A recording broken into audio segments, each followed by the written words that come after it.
this computer. Hello, everyone. My name is Langston Clark. I'm an associate professor at the University of Texas at San Antonio. Want to thank you all for joining us. As you all know, I'm collaborating with Brandon Crooms at the University of Texas at Austin, who is also teaching a version of African Americans in sport, and my good friend, Dr. Alvin Logan at Seattle University and Washington University over there in Seattle, who is teaching some version of African American sport or race in sport. And today I have the pleasure of having a brief but insightful conversation with three individuals that I know or somehow connected to here in San Antonio, who has some experience working in the media or the sports news media specifically, and wanted to give you all an opportunity to see how Black folk are represented in the sports media in two different ways. So the first way is, how does the media frame us? But then the other way is, how are we represented in the jobs in the news media? And what does that mean for us as we think about the role of African Americans, as we tell our own narratives in sport, and as we shape our own sort of framing, not only to the mainstream, but to ourselves. And so I want to thank all of our guests for being here. And I'm going to have my friend Jenaia start us off, ladies first, because we headed into Women's History Month and she's making history on her own. So we're gonna do brief introductions. Y'all give me like about 1 minute about who you are and what you do, and then I'll just start posing some questions for the conversation, and we'll feel free to go be free flowing and even ask each other conversations and whatnot. So. Okay, so my name is Jenaia Alcantar. Okay, so I am the first African-American woman to host her own sport video show in San Antonio. It's called Sports by the Numbers on 9:30 a.m. The Answer. My inspiration for my show was Numbers Never Lie with Jamel Hill and Michael Smith. I remember watching that and really seeing Jamel Hill as, if you watch most of the shows on ESPN or Fox Sports, the woman is like the commentator or the mediator, I'm sorry, between, she poses the question and the men go at it. But seeing her and Michael Smith side by side was just so exciting. So I have loved sports all my life. I'm from the Chicagoland area, so I grew up in that Michael Jordan, Scottie Pippen era. We were winning all the championships. But yeah, I had actually been trying to work for a professional sports organization. I've been in higher ed my whole career. And then I did a contest called ESPN Rock the Mic San Antonio in 2019. I was the first runner-up out of 100 men. And so I felt then that God was like, the reason I haven't a full position at a professional sports organization is because I want you on the radio talking about sports. So here I am. My show dropped on MLK Day, January 18th of 2021. Going into Women's History Month, I'm so excited. My first guest on March 1st is Martha Jo Black. She is the daughter of Joseph Black, who played with Jackie Robinson on the Brooklyn Dodgers and is the first African-American pitcher to win a game in the World Series. Thank you for having me. Fantastic. And also, just I gotta give a shout out because you also work at UTSA, so I gotta give Roadrunner some shine. So we're gonna move down below the square below me, if we're playing Hollywood Squares, Cary Clack, who is a fantastic journalist here locally in San Antonio. Cary, just tell us a little bit about yourself. Oh, thank you, Langston, and it's good to be here. I'm a native San Antonian, columnist and editorial writer for the San Antonio Express News. This is my second go-around with Express News. I was there from 95 to 2011, and I left to go work for Congressman Joaquin Castro, Mayor Ivy Taylor, and I came back in December of 2019. I've never covered sports. I'm a sports fan. Anytime I've had the chance to write about sports, I will. When the Spurs played the Nets in 2003 and in the finals, and the Pistons in 2005, I went to New Jersey and Detroit to write from there when they were playing the games there. And I'm just looking forward to the conversation. I think this is something that's not discussed enough, especially I'm looking forward to hearing from DJ and Jay just about their experiences as covering, people of color, Black folks covering sports instead of just the athletes themselves. Thank you. Thanks for inviting me. You're welcome. Appreciate you being here. And brother DJ Williams, tell us about who you are and a little bit of your story. Yeah, so how's it going, everyone? Thanks for having me. I'm Dorian Williams Jr. I come by way of a lot of places. I was a military kid growing up. I ran track at Texas Tech University, and then I interned after college at the ESPN affiliate sales and marketing office in Los Angeles. And shortly after, I got my master's in mass communication at Texas Tech, and then I got hired full-time at ESPN in digital programming. So I've been with the company for a little over a year. I am based in Bristol, Connecticut, but at the end of this month, I will be transferring to our office in Austin, Texas, and I'll be working out of there for a while. So definitely interested to contribute to this conversation because I'm sure we'll get into it, but I've sort of been on that other side where, you deal with the media and they definitely have an idea of what you should be and, a limit for what you're capable of. So I think this is a really good conversation to have. Thank you. So I think we'll start with that because Jenaia and Cary, I don't know if you all played sports collegiately and whatnot, but I know DJ did. And so DJ, can you talk about what it was like for you to make the transition from being the one who represented the image, right, of the Black athlete to being the one who's on the other side of the things, who's working for the company, who in a lot of ways frames and shape the image of the Black athlete?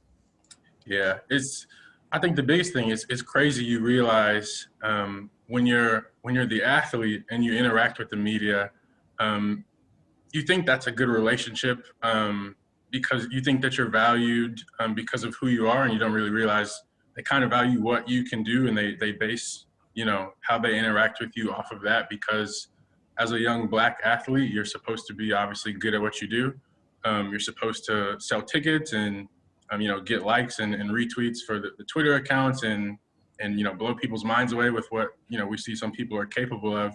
But when you get on the other side and you're in the media, you realize those people that you maybe thought were being nice to you because they liked you, it's really they see you as an asset more than a person, I think. And sort of being on the other side, just kind of I don't want to knock the company that I work for, but just kind of seeing how we kind of treat and interact and address those athletes when they're not there in the room. It kind of makes you realize it's almost like they're putting a price tag, or they see dollar signs almost, rather than seeing that that's somebody's son, that's somebody's daughter. They have a lot of other skills other than what we know them for, right? Whatever they're playing or whatever their sport is.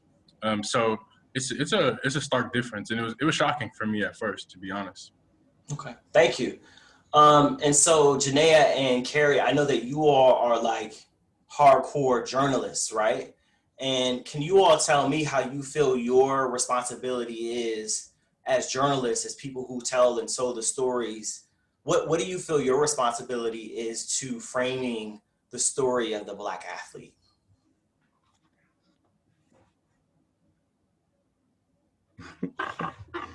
Okay, I was like, who's good? Okay, I'll go.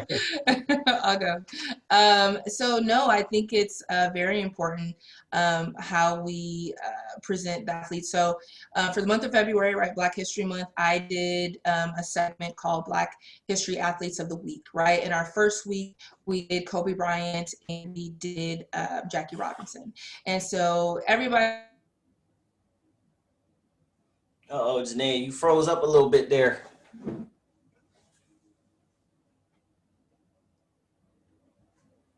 Give us a second.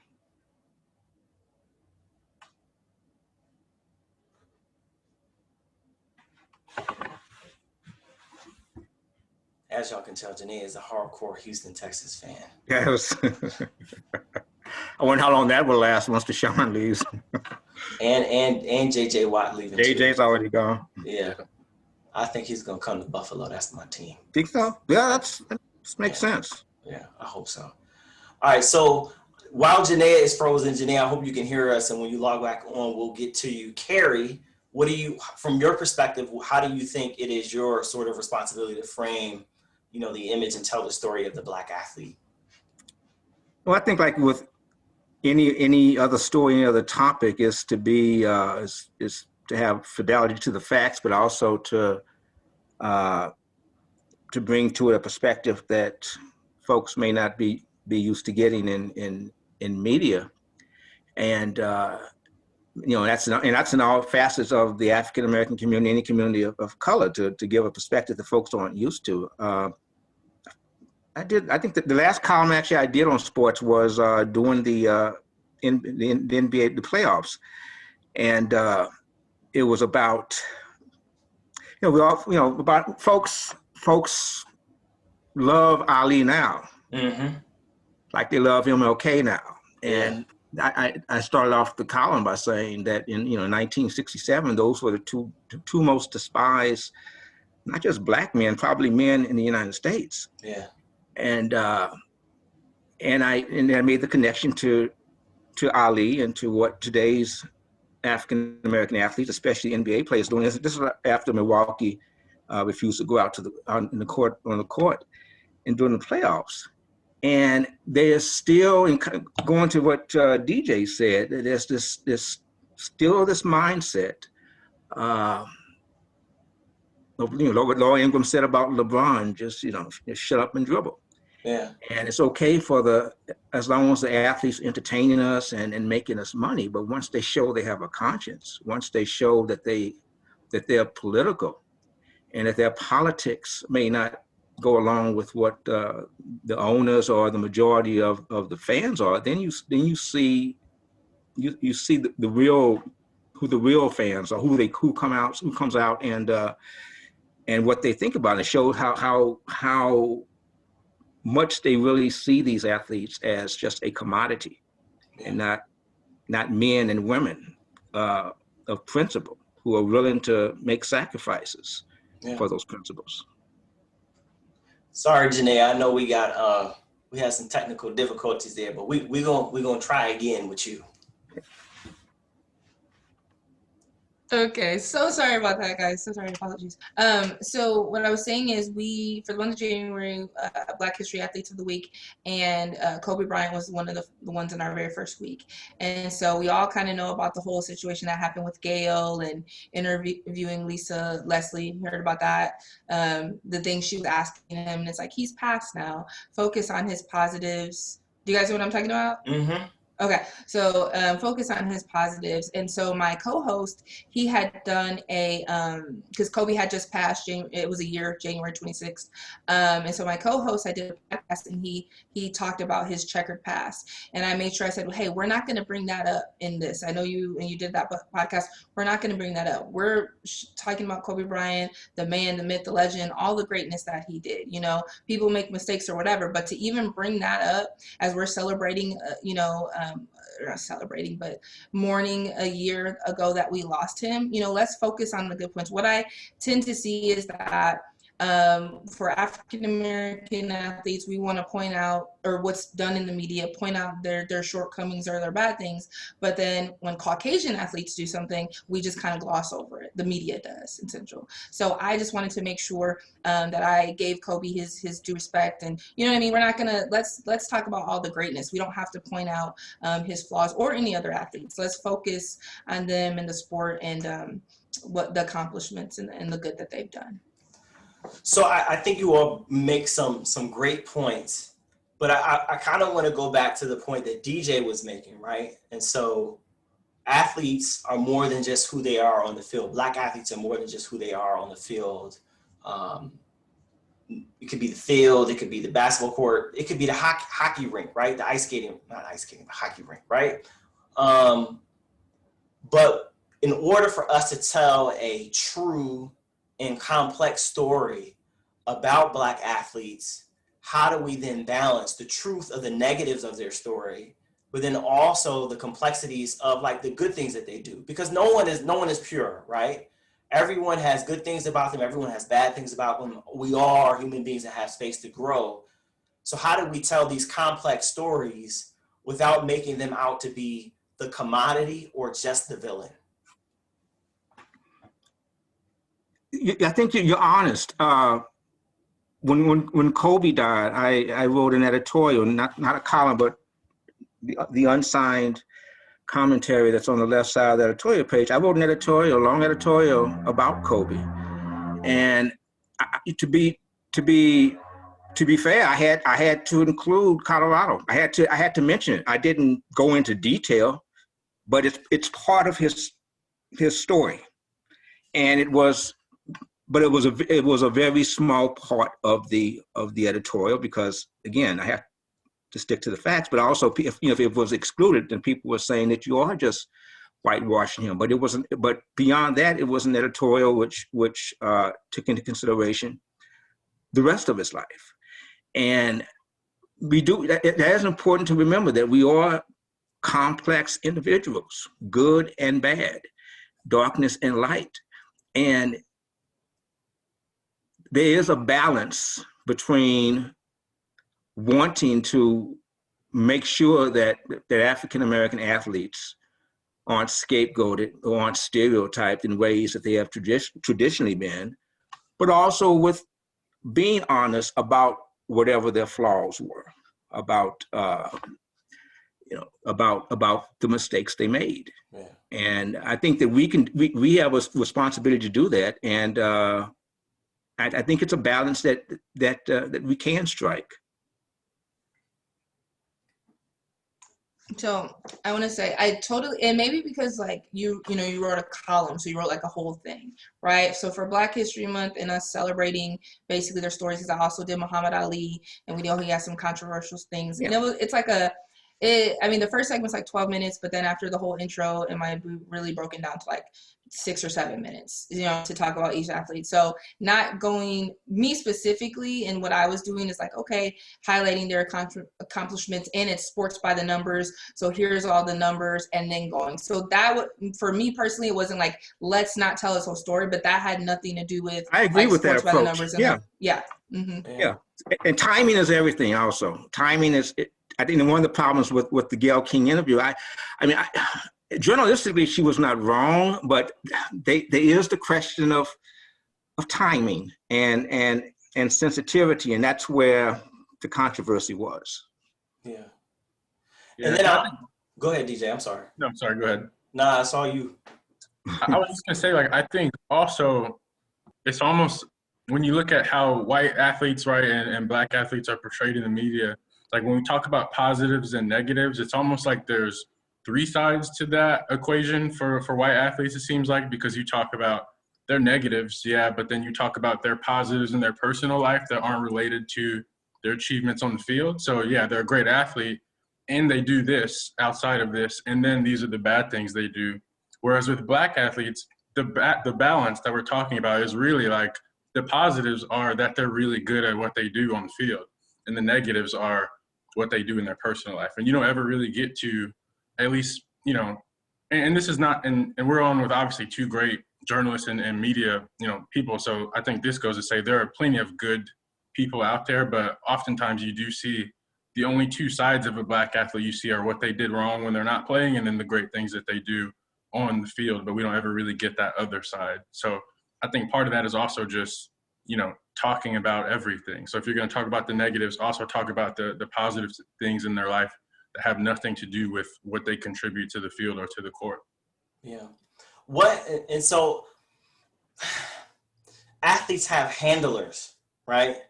I think when you hear the story of Michael Jordan, the way that he sort of managed his lack of activism, his lack of voice when it came to social issues, I think he was managed by a team of people that helped him navigate certain conversations that could have been potentially threatening to his bottom line. So my students are reading this book called $40 Million Slaves. Yeah. And one of the chapters in the book, and it's by William Roden, one of the chapters in the book is called The River Jordan. And he highlights the time when I believe it was Harvey Gantt, who was going to be the first Black mayor of Charlotte. It may have been a mayoral race or a state senate race. He's running for the United States Senate against Jesse Helms, the worst racist in the United States Senate at the time.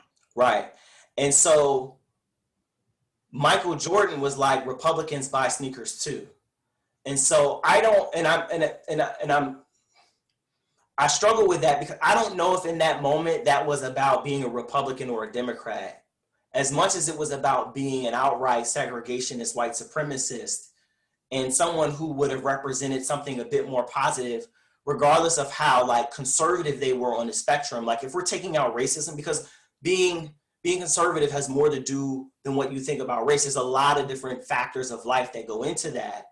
And if there was a candidate who was on the conservative side, who was a Republican, but not a segregationist, but on the flip side, it's just, it gets dicey.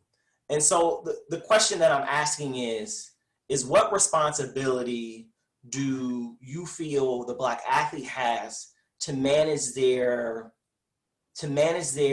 appearance to the media so that they can sort of dictate what their own narrative is? And DJ, I'm going to start with you because I saw your dad posted something the other day about how you were playing the guitar at the Final Four a few years ago. And that was an opportunity I think that other athletes don't get. And you were the only Black person up there. So it was two other folks there. But if we think about who's playing in the Final Four, most of those athletes are Black. But you were the one who was doing something different. So how were you able to navigate the space that you were in to get both the athletic opportunities and the opportunity to shine in a different way? Well, first of all, I had to be bad at basketball so that I wasn't playing in the game and I could go actually watch. I would have much rather been one of the ones on the court. No, but I think, I just was sort of raised from an early age, right? Before I ever picked up a ball or did a sport, I was raised to kind of do what you hit on, which is take control of like my identity and be confident in who I am and not let other people sort of bend that. So by the time I got to college, there's all these athletes in a bubble, right? Because I went to Texas Tech. It's a small school. Like it's not USC. It's not in downtown LA. It's a bubble.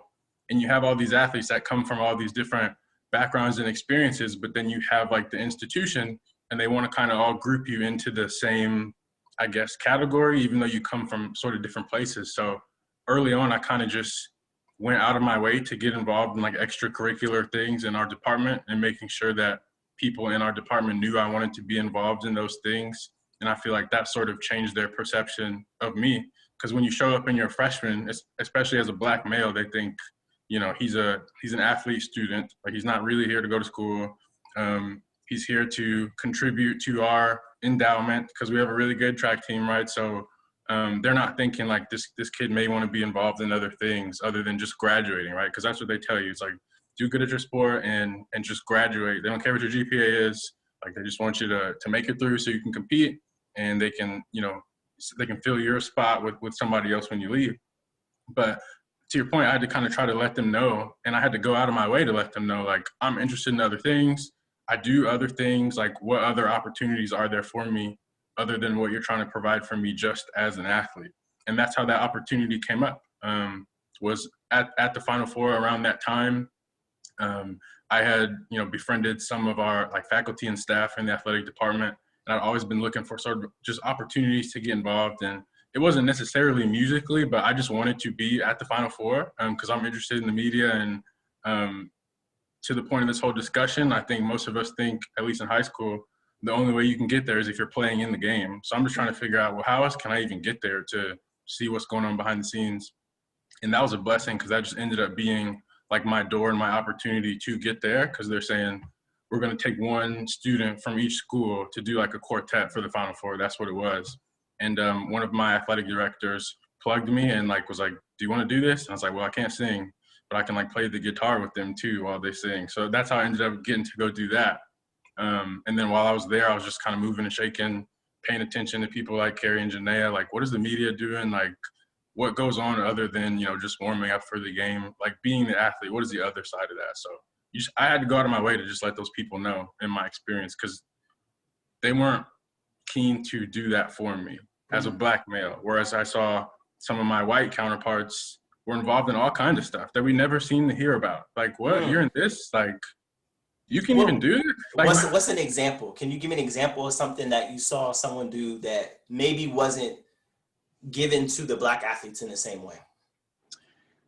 Ooh, that's a good question. I would say like in student government, right, there's a lot of opportunities there where we saw other folks kind of nudged in that direction to be involved in that, to represent athletics. Because you have your SGA representatives from the athletic department, and we never really knew how you got to be that person, but there was always just that representative from the athletic department, and there was always pretty much a white male. And it's like, how do I even run for this, or how do I do that? Other opportunities just with, like sponsorship sort of events where other people are there from other companies, where you can get experience, from a career standpoint and get to network and talk with people. We didn't always hear about those opportunities, and I'll say the school did a better job like towards the end of my stay there, but I think we had to have some people of color in the athletic department who weren't athletes, who sort of had to push that to say, let's get these kids in front of some working folks so they can know that there's something else to do other than go to the NFL or the NBA. Yeah. So those are just a couple examples. Thank you. Yeah. So again, Cary and Jenaia, what do you think the responsibility of the student athlete or the athlete in general is to present themselves in a certain way to the media? I mean, ultimately, it's like with everyone else. It is their responsibility. But are you talking about, and circling back to Jordan, are you talking about in not having someone censor their political views or censor their thoughts on social issues? Or, I mean, we can go anywhere. I think with Jordan, I think that is what I was kind of getting at in terms of their politics on a large scale. But with DJ, it's almost like a micro politic of the space that you're in, right? And so there's two ways to look at it. In your day-to-day interactions with folks, which then could sort of like prime your media opportunities, like DJ got to do in playing the guitar during the Final Four, but then also with these larger sort of like macro politics as it relates to the media and how we may present ourselves in a sporting context. yeah, I think that those are two different yet related things. And with DJ's examples, as you said, the micro, how many African-American student athletes who may have ambitions beyond just playing sports and may have ambitions like DJ, but may not necessarily have his foresight and his initiative to take advantage of it. Whereas, yeah, if they are white, those opportunities to just happen to them, because again, it goes back to how the black student athlete in college is seen. Yeah. And so those aren't looking at how can I find a way to help this young man or this young woman fully develop all of their gifts. I mean, that's something that just happens if you're a white athlete. Yeah. On the larger, the macro issue, and for the college student athlete, it's not, they don't know what they're supposed to know right now. Yeah, they don't. But with the like with the Jordan example or today's athletes, of course they have a responsibility. And I think Jordan. I think if Jordan had, we'll never know, but I think if Jordan had been more outspoken in his playing days, that it wouldn't have affected him. You have three kinds of athletes. You have an athlete who is the best at what they do. You have the athlete who is a commercial titan when it comes to endorsements. You have an athlete who is very politically outspoken, who has a great social conscience. We've had athletes too who occupied three of those rings. So like Ali was the best at what he did at the time in boxing, plus he had the greatest social conscience politically. Jordan was the greatest at what he did at the time, but he was this endorsement generator unlike anything we'd seen before. What's interesting about LeBron, he's the only athlete who's ever occupied all three of those perches. Yeah. Being the best at what he does, outpacing everyone else when it comes to endorsements, and being the leading political conscience in sports. and granted the times were different, but it hasn't hurt LeBron. Yeah, he's controversial because of that. So I believe that athletes, and granted, not everyone will have the talent or the cachet of LeBron, but athletes do have the responsibility to shape their own thoughts and put their own thoughts out there, and not have someone else censor them or direct them away from speaking their minds.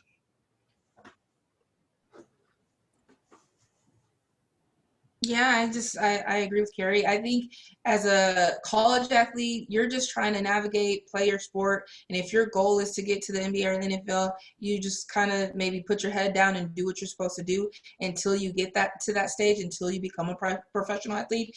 Because it's just African Americans in general, we have to wear so many hats and play so many hats. We got to be good for the white world, but then we got to be black enough for our black world. Like, there's so many things to navigate that as a college student, I wouldn't even ask me something political if I was an athlete. Like, yeah, I'm just gonna, again, keep my head down, play my sport and whatever. Now, when I make it to the NBA, the NFL, and I have this major platform, and now I can speak my mind because I'm not in danger of not making it yet, right? When I'm still trying to make it, I got to do everything I can to make it. And then when I make it, now I can speak on my feelings and what I feel about the injustices that are happening to African American people.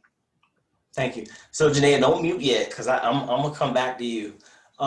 Because one, like I gotta hear because you're from Chicago, and I gotta hear what you think specifically about Jordan.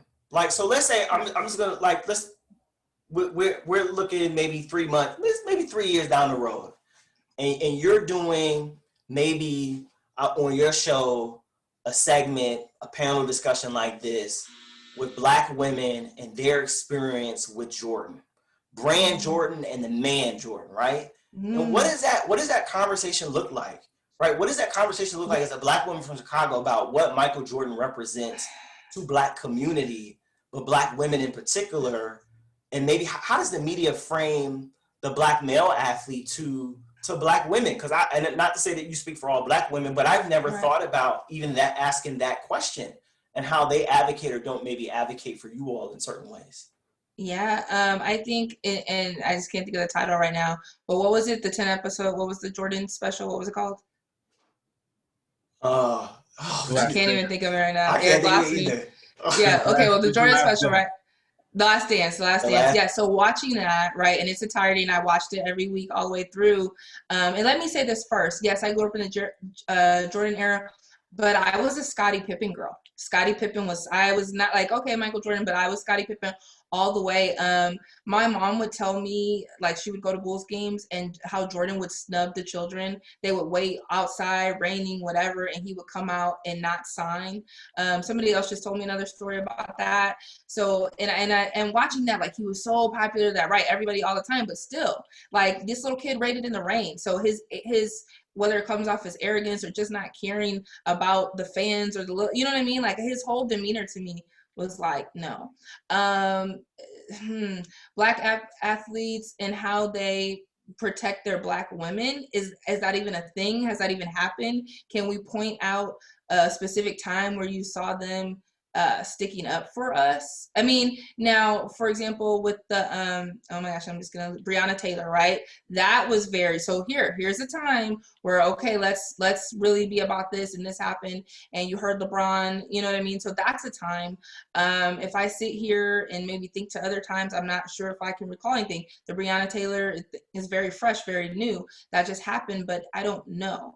I mean, okay, so let me say this, and this will be a whole other controversial thing. So, these Black athletes essentially making it, right, and then choosing to marry a white woman, right? That's been like, hey, where's your sister at on your arm, right? And that's been a thing. So I think a lot of, not all, and I don't speak for all women, but African American women see, okay, this Black athlete, he's made it, he's in the NBA, he's in the NFL, and he chooses to share his life with a white woman, and that's hurtful to say, you know what I mean? It's like, well, what about us? We were holding you down, right? Because the strong Black woman, we are the backbone, right? Your mother's Black, your grandma's Black, they raised you.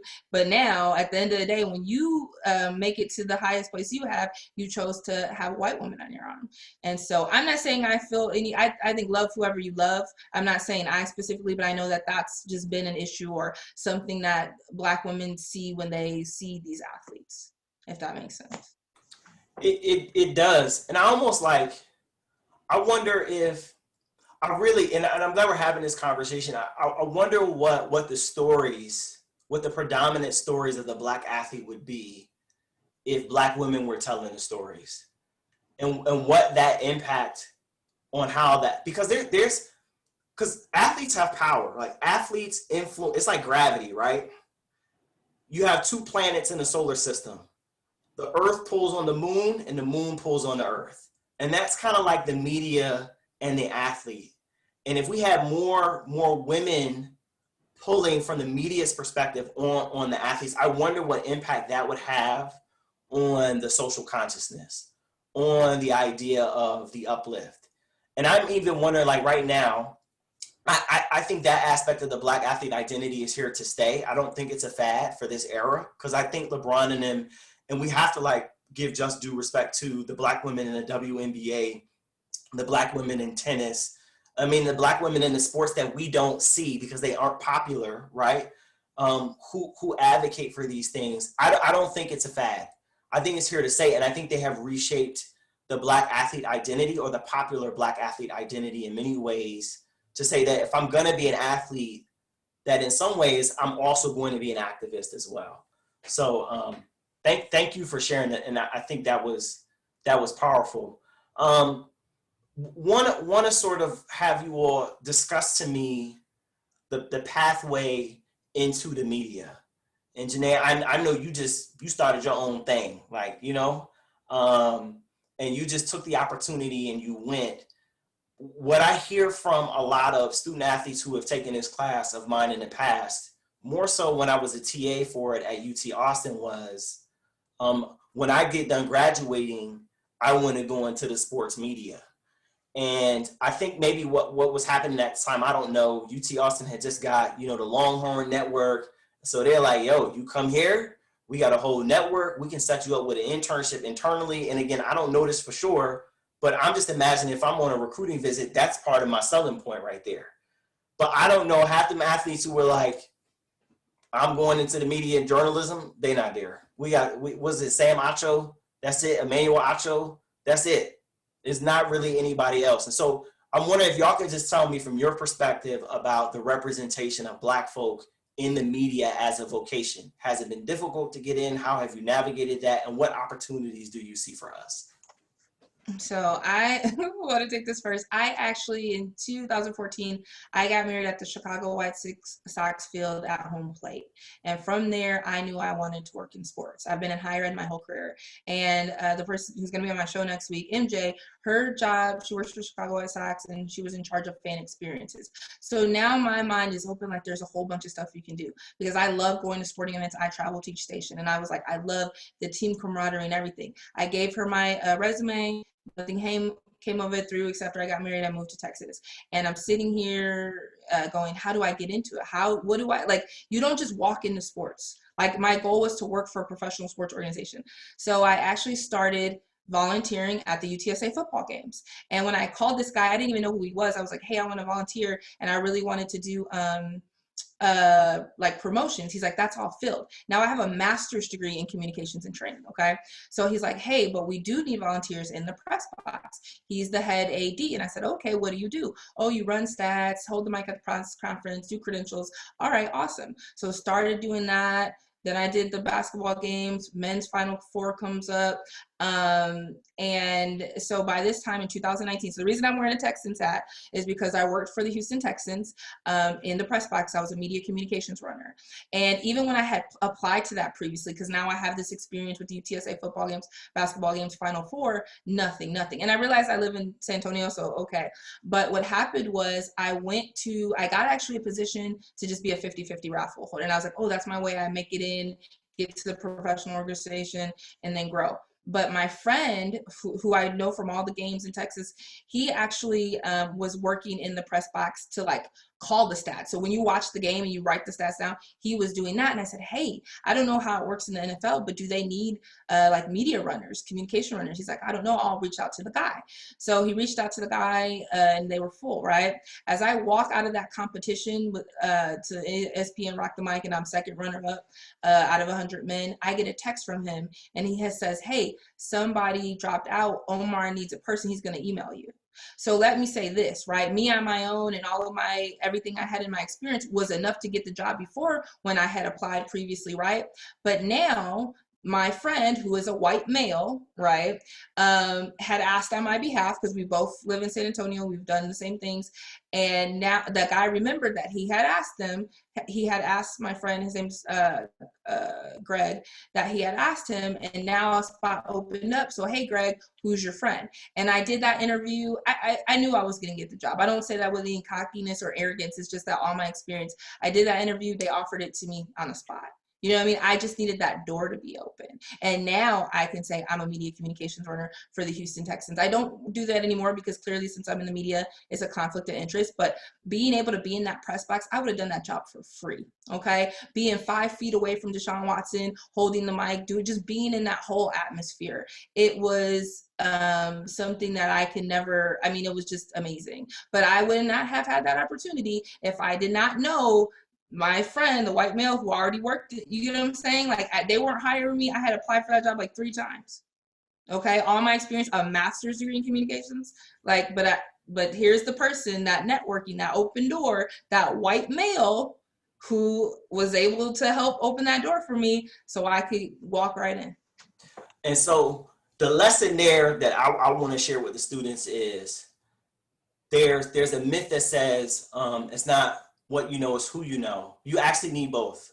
So Jenaia was qualified and she was ready for the opportunity that was made available to her. So she wasn't just given it because she knew somebody. She knew somebody who knew that she was qualified for the job.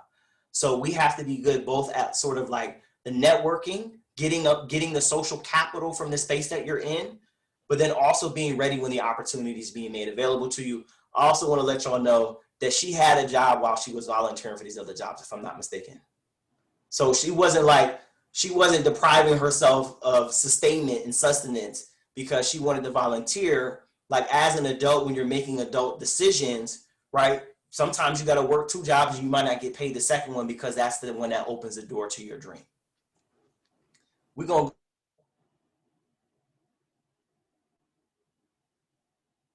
to go to Cary, so you can tell your story of how you got into the new. Now, I'd really like to hear DJs because both Jenaia and him are both actually in sports media, yeah. so I'm kind of curious. Yeah. Okay, go ahead, DJ. Yeah, sure. Well, first of all, I think to Jenaia's point and to Langston's point, it is about who you know and what you know. And unfortunately, as people of color, you have to have quite a lot of both. Whereas you see, unfortunately, if you're white, you don't really have to know that much if you know the right person. It can really almost be like 50% of that equation. If you know the right person, they know the right person, they can just get you in and kind of say, they'll figure it out as they go along. And we never really get those opportunities, first of all. But then just kind of for my journey, right? So at least for me, I felt the same way that I'm sure a lot of my people my age and my class felt when you're growing up, because this is what society kind of tells you, right? Is that if you want to be in the media, you can either, work your tail off and compete, right, for years and years, grinding it out as a journalist, or you can go to the league, whatever the league is of your choice. And then when you retire, you can get a job as a commentator on a show like at a network. And to me, that's what working in the media was. Like, you're either the reporter that didn't play the sport, but you know a ton about the sport, or you're the former athlete who's, you're Keyshawn Johnson or Michael Irvin or, Charles Barkley. You can name, 1,000 of them. So as someone who always wanted to work in the media, those I thought were my truly only 2 options. And as I kind of got older and I had that experience in college where ESPN did a lot of our home basketball games, because we had a really good basketball team the year that I was there. And similar to Jenaia, I worked in promotions and fan engagement at our school. So I was always kind of there. I was always around. And I would just go kind of talk to the reporters that were there from ESPN after the game, because we would close out the game and I would go talk to Holly Rowe, and I would never ask her. Well, I should let me rewind, because I think this is important. The first time I asked her, like, how do you become a reporter? Like, how did you get to where you are? And she gave me that answer. And then she came back another night for another game, and I sort of kind of asked her the same question, like trying to check in with her. And she told me, there's like other ways you can work for a company. Like there's other positions that are available in the media other than playing the game or being a reporter. And she gave me a link to a website, which is public. It wasn't private, information whatsoever, of just like internships that were available in the Walt Disney Company at ESPN. And when I was kind of just reading through the page, I was like, there's a million different things you can do, like, for this company. I thought you could really only be a reporter or a cameraman, but there's marketing, there's programming. And I just applied sort of for one of those internships that weren't journalism, because those were very competitive. And I didn't have a ton of experience in that, right? So I got a internship in marketing, which was not what I thought it was going to be at all. But I still worked for ESPN. It was very cool. I got to see talent still. I was around. Like, you feel like you're sort of a part of the media. And then when I was there, I realized through networking, right? Because when you talk about who you know and what you know, like, I was there to get the what part, but I still didn't know anybody. But this is, probably my only chance to make those connections, right? So I'm networking every day that I'm there with people that aren't even in my department. And then I realized, like, that perspective grew even more of, like, there are really hundreds and hundreds of things you can do in sports media that don't involve, like, putting on a suit and hosting, college game day. So I ended up sort of applying for some of those jobs, and, now I work in programming, which is basically we decide, like, what goes on the air, and then we do the deals with the conferences and leagues to put those games on our air too.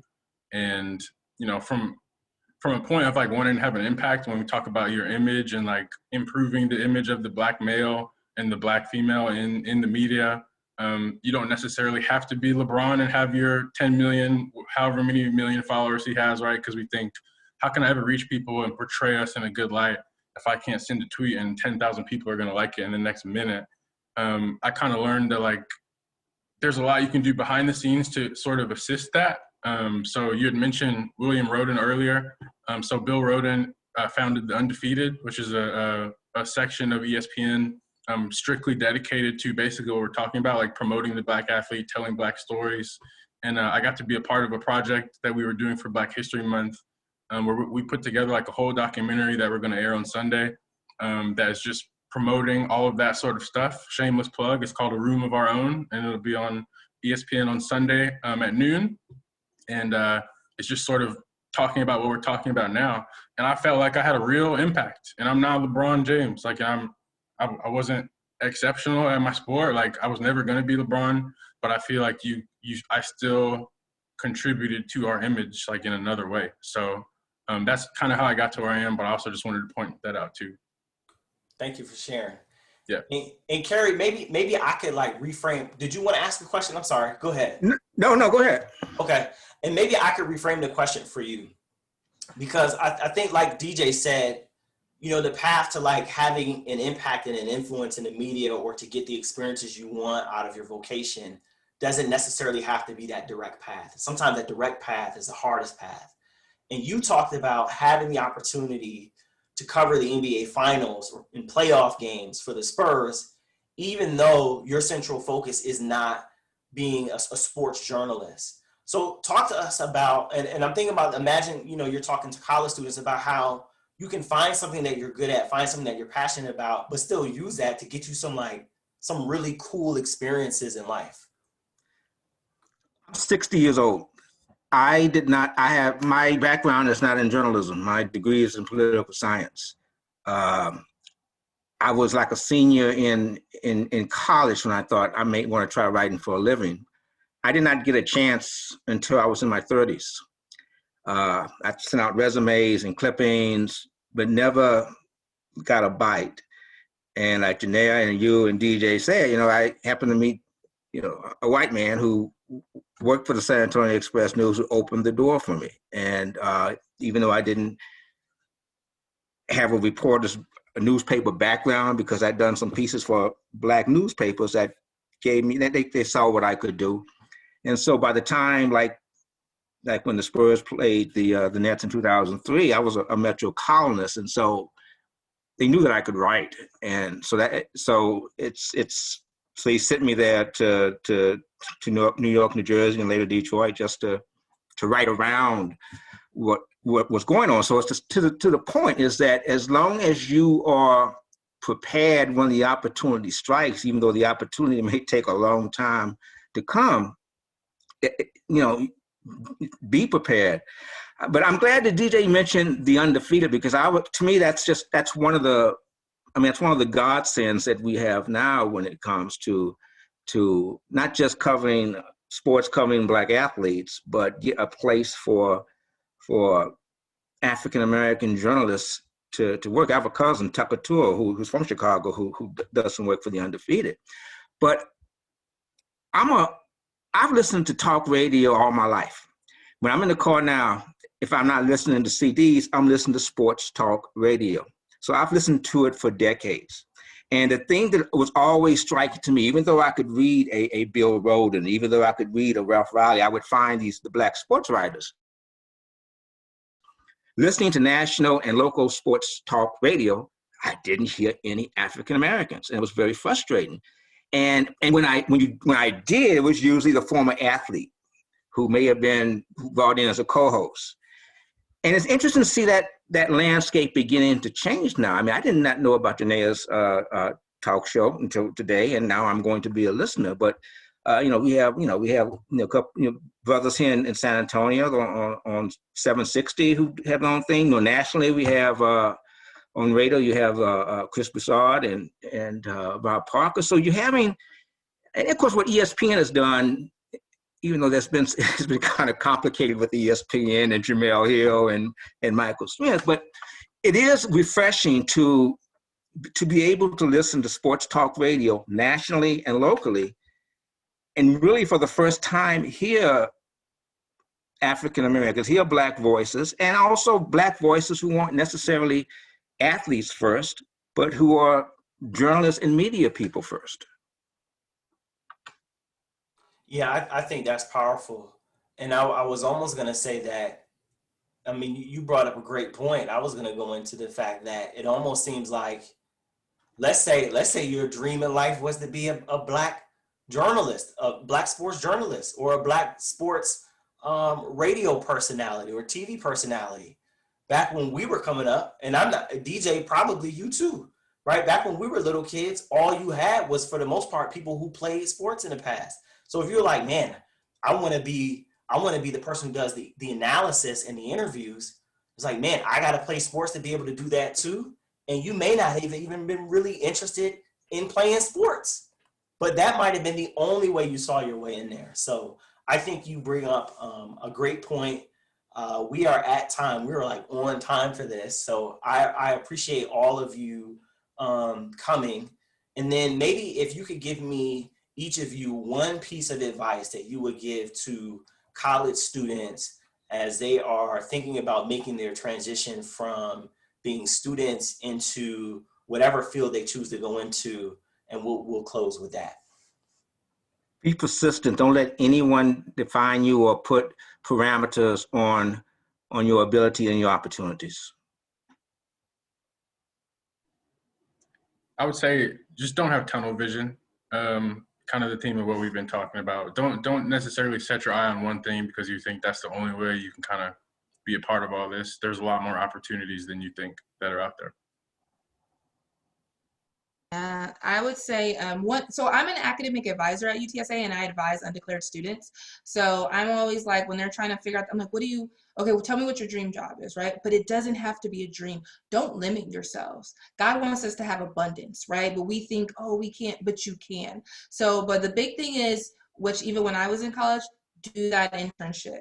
Get that, open that door then. Don't wait till you're graduating and then go, oh, I want to do this. Now you're, you know what I mean? You don't have the experience. You don't do that internship. If something piques your interest, like try it out to see if that's really, you know, what you want to be. So when you're still senior year, junior year, I mean, people start internships in freshman year, you know, that's so important. So important. Test it out to see if that's really what. And again, don't limit yourself. Don't limit yourself. Thank you all. I appreciate the advice. And I owe y'all something. I don't know what I'm gonna get you, but I'm gonna get you something. I appreciate your time. All right. Thank you. Y'all stay safe out there. I'm glad we made it through the non-blizzard. You know, and I'm glad we all staying healthy through COVID and whatnot. So appreciate all of you. Thank you. Good seeing you, y'all. Bye-bye. Bye-bye. All right. Thank you.